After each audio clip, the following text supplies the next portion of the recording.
আসসালামু আলাইকুম ওরহমতুল্লাহ। সম্মানিত দর্শক, এই সুবিশাল মহাবিশ্বে সবচেয়ে শক্তিশালী জিনিস কোনটি? কোনো পারমাণবিক বোমা, কোনো দেশের সেনাবাহিনী, নাকি কোনো প্রাকৃতিক দুর্যোগ? না, এই মহাবিশ্বের সবচেয়ে শক্তিশালী, সবচেয়ে ওজনদার এবং সবচেয়ে দ্রুত পৌঁছে যাওয়া জিনিস হল একজন অসহায়, নির্যাতিত মানুষের চোখের পানি এবং তার অন্তর থেকে বেরিয়ে আসা এক ফোঁটা কান্না। এমন কিছু কান্না আছে, এমন কিছু আর্তনাদ আছে যা সরাসরি মহান আল্লাহ সুবহানাহু ওয়া তাআলার আরশকে কাঁপিয়ে তোলে। এটি কোনো আক্ষরিক কাঁপনি নয়, বরং এটি একটি রূপক যা সেই কান্নার গুরুত্ব, সেই আর্তনাদের গভীরতা এবং আল্লাহর কাছে তার গ্রহণযোগ্যতাকে বোঝায়। এটি বোঝায় যে আল্লাহ সেই আর্তনাদকে উপেক্ষা করতে পারেন না। সেই কান্না তার রহমত ও ক্রোধের সাগরকে আন্দোলিত করে তোলে। পবিত্র কোরআনে আল্লাহ তাআলা বলেন, আর আমার বান্দারা যখন আপনার কাছে আমার ব্যাপারে প্রশ্ন করে তখন বলে দিন, নিশ্চয়ই আমি সন্নিকটে। প্রার্থনাকারী যখন আমাকে ডাকে আমি তার ডাকে সাড়া দিই। এই আয়াত আমাদের শেখায় যে আল্লাহ আমাদের শাহরগের চেয়েও নিকটে এবং তিনি প্রতিটি ডাক শোনেন।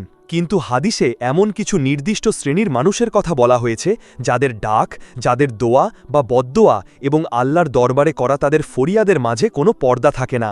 তাদের মুখ থেকে তথা বের হওয়া মাত্রই তা আল্লাহর দরবারে পৌঁছে যায়। আজ আমরা সেই ৩ শ্রেণীর মানুষ সম্পর্কে জানব যাদের চোখের পানি ও কান্না আল্লাহর আরশে কম্পন সৃষ্টি করে। আমরা তাদের গল্প শুনব, তাদের পরিস্থিতি অনুধাবন করার চেষ্টা করব এবং সবচেয়ে গুরুত্বপূর্ণভাবে আমরা শিক্ষা গ্রহণ করব যেন আমরা কখনও এমন কান্নার কারণ না হই। প্রথম শ্রেণী, মাজলুম বা অত্যাচারিত ব্যক্তির কান্না। এই তালিকার সর্বপ্রথমে যার স্থান তিনি হলেন মাজলুম, অর্থাৎ সেই ব্যক্তি যার ওপর জুলুম করা হয়েছে, যার অধিকার হরণ করা হয়েছে, যাকে অন্যায়ভাবে কষ্ট দেওয়া হয়েছে। হোক সে মুসলিম বা অমুসলিম, ধনী বা গরিব, দুর্বল বা সবল, যদি সে অত্যাচারিত হয় তবে তার কান্না আল্লাহর কাছে অত্যন্ত ভারী। আমাদের প্রিয় রাসূল সাল্লাল্লাহু আলাইহি ওয়াসাল্লাম যখন হজরত মুয়াজ ইবনে জাবাল রাদিয়াল্লাহু আনহুকে ইয়েমেনের গভর্নর হিসাবে পাঠাচ্ছিলেন তখন তাকে কিছু অমূল্য উপদেশ দিয়েছিলেন।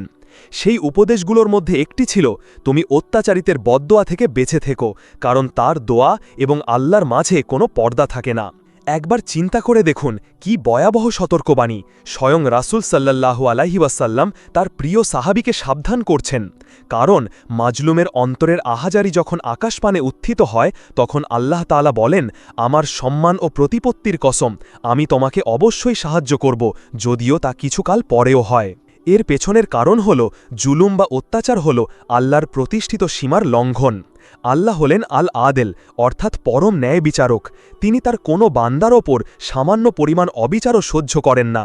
তাই যখন কোনো শক্তিশালী ব্যক্তি তার ক্ষমতার অপব্যবহার করে কোনো দুর্বলকে পিষ্ট করে, যখন কোনো ধনী তার অর্থ দিয়ে গরিবের হক নষ্ট করে, যখন কেউ তার কথার দ্বারা অন্যকে এমনভাবে আহত করে যে তার অন্তর ভেঙে চুরমার হয়ে যায়, তখন সেই ভাঙা অন্তর নিয়ে মাজলুম যখন কাঁদে তখন সেই কান্না সরাসরি আল্লাহর আরশ পর্যন্ত পৌঁছে যায়। ইতিহাসের পাতা থেকে একটি গল্প শোনা যাক। বনি ইসরায়েলের যুগে একজন অত্যন্ত প্রতাপশালী ও অত্যাচারী শাসক ছিল। তার সৈন্যরা প্রজাদের ওপর অবর্ণনীয় নির্যাতন চালাত। একদিন সেই শাসকের এক সৈন্য এক দরিদ্র বিধবা মহিলার বাড়ি থেকে তার একমাত্র সম্বল একটি ভেড়া জোর করে কেড়ে নিয়ে যাচ্ছিল। মহিলাটি সৈন্যের পায়ে পড়ে অনেক অনুনয় বিনয় করল, কিন্তু সেই পাষণ্ডের মন গলল না। অসহায় বিধবা ভেড়াটিকে জড়িয়ে ধরে কাঁদতে লাগল। সৈন্যটি তাকে ধাক্কা দিয়ে ফেলে দিয়ে ভেড়াটি নিয়ে চলে গেল। হৃদয় ভাঙা সেই মহিলা ধুলো মাটিতে বসেই 2 হাত আকাশের দিকে তুললেন। তার চোখ দিয়ে তখন অঝরে পানি পড়ছে। তিনি কোনো লম্বা চড়া ভাষণ দেননি, কোনো অভিশাপের মন্ত্রপাঠ করেননি। তিনি শুধু ভাঙা অন্তরের যন্ত্রণা থেকে একটি কথাই বলেছিলেন, ইয়া আল্লাহ, তুমি তো সব দেখছ, তুমি আমার একমাত্র সহায়। এই জালিম আমার উপর যে শক্তি প্রদর্শন করল, তুমি তার ওপর তোমার শক্তি প্রদর্শন করো।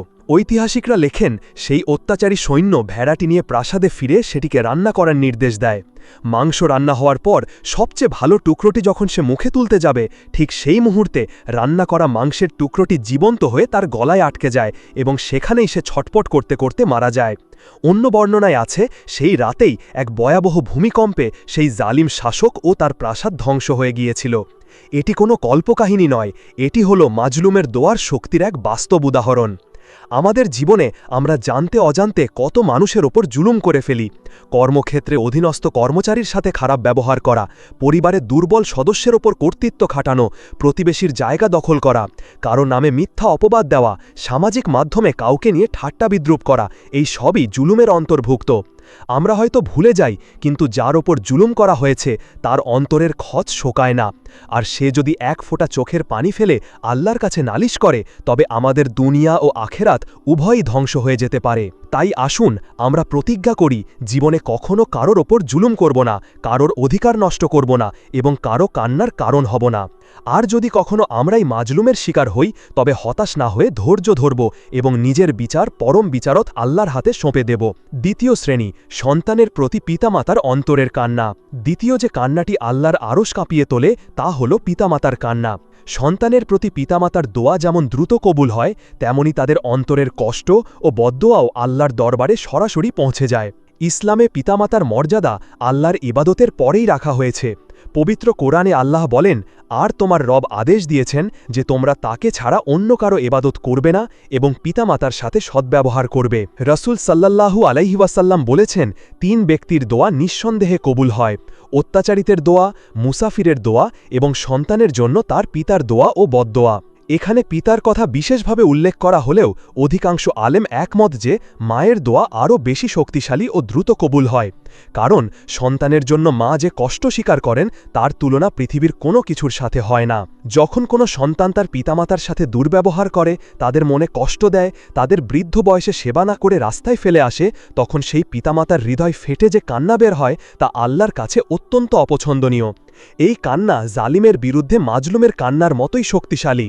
এই প্রসঙ্গে হাদিসে বর্ণিত জুরাইজ নামক একজন আবিদের কথাটি অত্যন্ত প্রাসঙ্গিক। জুরাইজ ছিলেন বনি ইসরায়েলের একজন অত্যন্ত একনিষ্ঠ এবাদতকারী ব্যক্তি। তিনি দুনিয়া থেকে বিচ্ছিন্ন হয়ে একটি রুমে সার্বক্ষণিক আল্লাহর এবাদতে মগ্ন থাকতেন।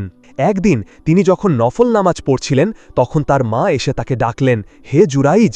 জুরাইজ মনে মনে ভাবলেন, আমি কি নামাজ শেষ করব নাকি আমার মায়ের ডাকে সাড়া দেব? তিনি নামাজ চালিয়ে গেলেন। তার মা দ্বিতীয়বার ডাকলেন, তিনিও সাড়া দিলেন না। তৃতীয়বার ডাকার পরও সাড়া না পেয়ে মা অত্যন্ত কষ্ট পেলেন। তার মুখ থেকে তখন মনের অজান্তেই বেরিয়ে গেল, হে আল্লাহ, তুমি এই জুরাইজকে কোনো ব্যভিচারিণী নারীর মুখ না দেখিয়ে মৃত্যু দিও না। মায়ের অন্তরের কষ্ট থেকে বেরিয়ে আসা এই কথাটি আল্লাহ কবুল করে নিলেন।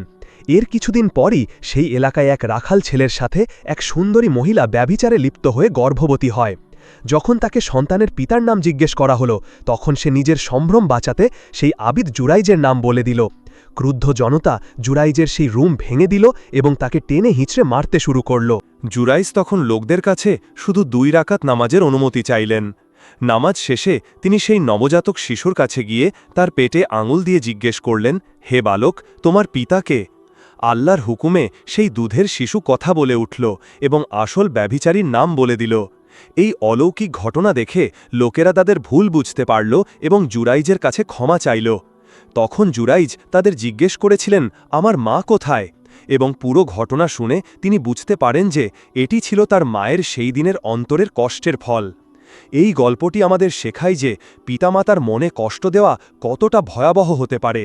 তাদের একটি দীর্ঘশ্বাস, এক ফোঁটা চোখের পানি আমাদের জীবনকে ওলটপালট করে দেওয়ার জন্য যথেষ্ট।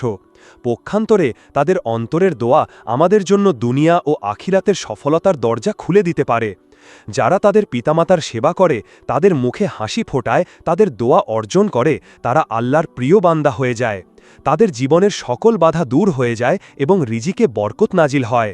তাই আমাদের সকলের উচিত পিতামাতার প্রতি সর্বোচ্চ সম্মান ও ভালোবাসা প্রদর্শন করা। তাদের এমন কোনো কথা না বলা বা এমন কোনো কাজ না করা যাতে তাদের কোমল হৃদয়ে আঘাত লাগে। কারণ তাদের সন্তুষ্টির মধ্যেই আল্লাহর সন্তুষ্টি এবং তাদের অসন্তুষ্টির মধ্যেই আল্লাহর অসন্তুষ্টি নিহিত। তৃতীয় শ্রেণী, মুসাফির বা অসহায় পথিকের কান্না। তৃতীয় যে ব্যক্তির কান্না ও দোয়া সরাসরি আল্লাহর কাছে কবুল হয়, তিনি হলেন মুসাফির বা পথিক। যখন কোনো ব্যক্তি তার ঘর বাড়ি, পরিবার পরিজন এবং পরিচিত পরিবেশ ছেড়ে সফরে বের হন, তখন তিনি এক প্রকার অসহায়ত্বের মধ্যে থাকেন। বিশেষ করে প্রাচীনকালে সফর ছিল অত্যন্ত কষ্টকর ও ঝুঁকিপূর্ণ। কিন্তু আজও যখন কোনো মানুষ সফরে গিয়ে বিপদে পড়েন, অসুস্থ হন বা টাকা পয়সা হারিয়ে ফেলেন, তখন তার অন্তর একমাত্র আল্লাহর দিকেই ধাবিত হয়। এই অসহায়ত্বের মুহূর্তে যখন দুনিয়ার কোনো সাহায্যকারী থাকে না, তখন একজন মুসাফিরের অন্তর থেকে যে আকুল প্রার্থনা বের হয় তা অত্যন্ত একনিষ্ঠ ও আন্তরিক হয়। এই একনিষ্ঠতার কারণেই আল্লাহ তার দোয়া কবুল করে নেন। এর একটি সেরা উদাহরণ হল হজরত হাজেরা আলাইহিসসালামার ঘটনা। যখন হজরত ইব্রাহিম আলাইহিসসালাম আল্লাহর আদেশে শিশু ইসমাইল সহ তাকে মক্কার মরুপ্রান্তরে রেখে গিয়েছিলেন, তখন তিনি ছিলেন একজন অসহায় মুসাফির। সাথে থাকা সামান্য পানি ও খাবার শেষ হয়ে যাওয়ার পর শিশু ইসমাইল যখন পানির পিপাসায় ছটপট করে কাঁদছিলেন, তখন মা হাজেরার কোমল হৃদয় ফেটে যাচ্ছিল। তিনি পানির জন্য একবার সাফা পাহাড়ে, আবার মারুয়া পাহাড়ে। এই দৌড়াদৌড়ির মাঝে তার অন্তর থেকে যে কান্না, যে আকুতি আল্লাহর দরবারে পেশ হয়েছিল, তার ফলেই আল্লাহ তাআলা জিব্রাইল আলাইহিসসালামকে পাঠান এবং শিশু ইসমাইলের পায়ের আঘাতে সৃষ্টি হয় জমজম কূপের অলৌকিক ঝর্ণাধারা। একজন অসহায় মুসাফির মায়ের কান্নার প্রতিদান আল্লাহ শুধু পানি দিয়েই শেষ করেননি, বরং সেই পানিকে পৃথিবীর শ্রেষ্ঠ পানিতে পরিণত করেছেন এবং তার সেই দৌড়াদৌঙ্গিকে হজ ও ওমরার অন্যতম একটি রুকুন বা আবশ্যকীয় কাজ বানিয়ে কিয়ামত পর্যন্ত চিরস্মরণীয় করে রেখেছেন। এই ঘটনা আমাদের শেখায় যে সফরের অবস্থায় বা যে কোনো অসহায় পরিস্থিতিতে হতাশ না হয়ে একনিষ্ঠভাবে আল্লাহর কাছে সাহায্য চাইতে হবে। যখন আমরা নিজেদের সব কিছু থেকে বিচ্ছিন্ন করে কেবল আল্লাহর ওপর ভরসা করি, তখন তার সাহায্য এমনভাবে আসে যা আমরা কল্পনাও করতে পারি না। সম্মানিত দর্শক, আজ আমরা এমন ৩ শ্রেণীর মানুষ সম্পর্কে জানলাম যাদের কান্না সরাসরি আল্লাহর আরশ পর্যন্ত পৌঁছে যায়: অত্যাচারিত ব্যক্তি, সন্তানের প্রতি পিতামাতা এবং অসহায় মুসাফির।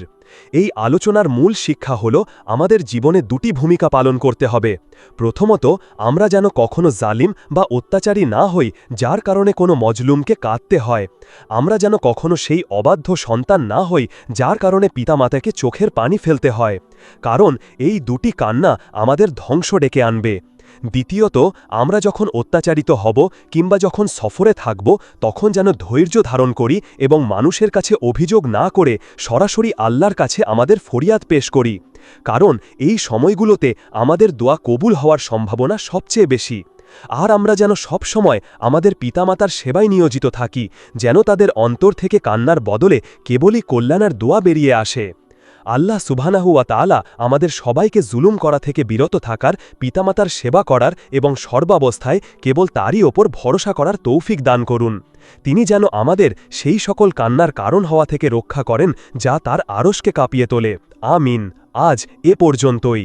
ভিডিওটি যদি আপনার হৃদয় ছুঁয়ে যায়, তাহলে এটা শেয়ার করে আপনার প্রিয় মানুষদেরকে এই তথ্যটি জানিয়ে দিন, যেন তারাও এটি জানতে পারে।